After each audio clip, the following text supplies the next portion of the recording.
Hello. Let's do a quick check-in with part 2, chapter 1 of A Voyage to Brobdingnag. I'll leave my practice video up here, me Brobdingnag, which actually doesn't get mentioned in chapter 1. It's just that's the title, Voyage to Brobdingnag. So yeah, this is him going off on the voyage. We get a lot of nautical talk at the beginning. You know, bringing him up on here, there's a violent storm and there's a whole lot of hauling this and shipping that and come to and stuff like that, and it definitely comes off as a bit of a parodic thing of Voyager nautical talk, which I don't know if I think Swift might know, this might all be technically perfectly correct or it might not be, but Swift is definitely seems to be using it in a way that's like, you know, haha, these are all words that could be complete gobbledygook. You don't know, do you?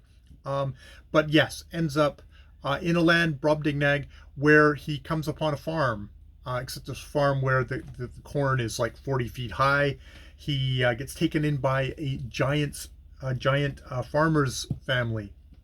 And he does come, as he's about to be snatched up at the beginning, he's like, shit, this is what happened. I was the giant among the Lilliputians, and now I'm the giant. What happens if these guys are horrible savages? Because apparently the larger someone is, the more brutish they are, is the traditional view. So, and these guys are just super giant, so maybe they're going to be complete savages. They don't appear to be. He gets taken in by family.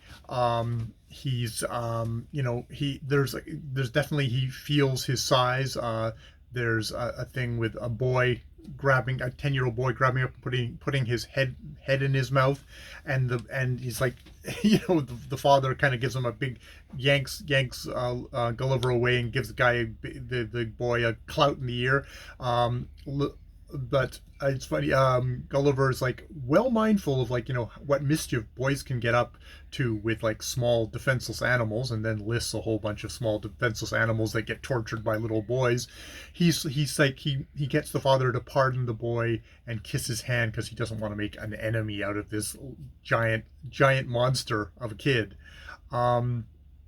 They do get there's a cat, but he just says, okay, I'm not going to pretend no fear of the cat, and that thus the cat pays no attention to him. So there's no issues there.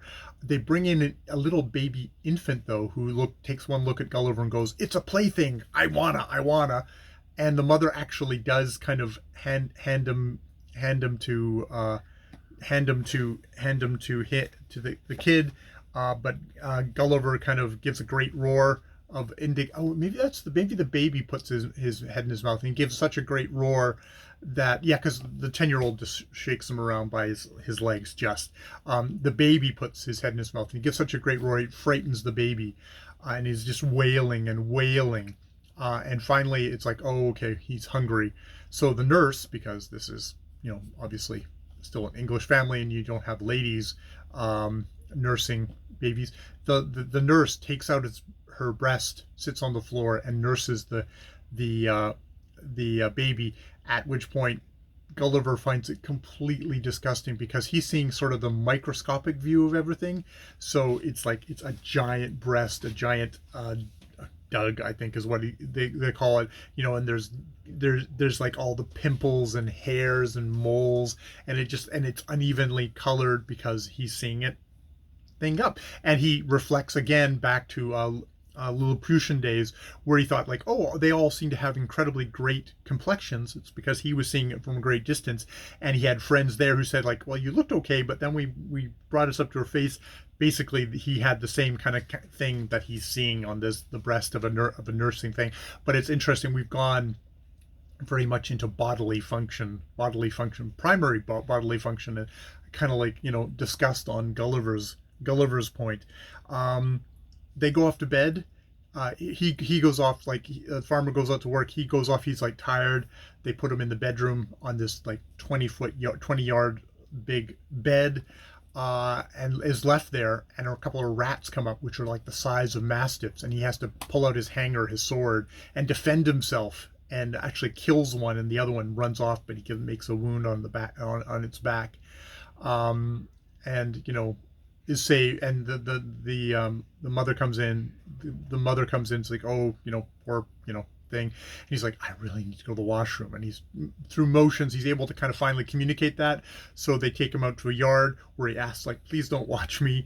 And he takes shelter between a couple of leaves and does his business. And he makes that, again, defense of like, look, I'm not telling this because it's like, prurient stuff like this. It's like one of these things that it should be the edification of philosophers and modern and of learned people, that I'm doing this. And it's in a plain style because I'm just a plain traveler, which is very much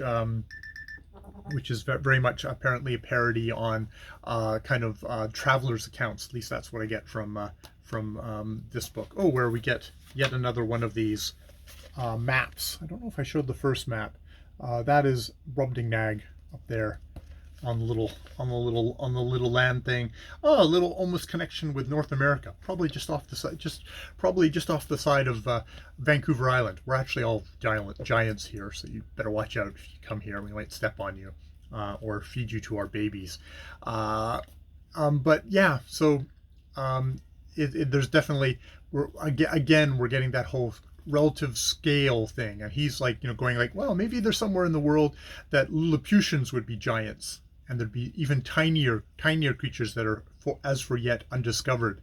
So, but I mean, there's definitely you can look at that as just like its size, or is it like power, or it's it's just those shifting arrangements of like who's the oppressor, the oppressed, and then the oppressed of the oppressor, and things like that. You can get into all sorts of that sort of stuff. So yeah, that is part 2, chapter 1 of Gulliver's Travels, Voyage to Brobdingnag. God, I'm gonna get that Brobdingnag. All right, more videos later.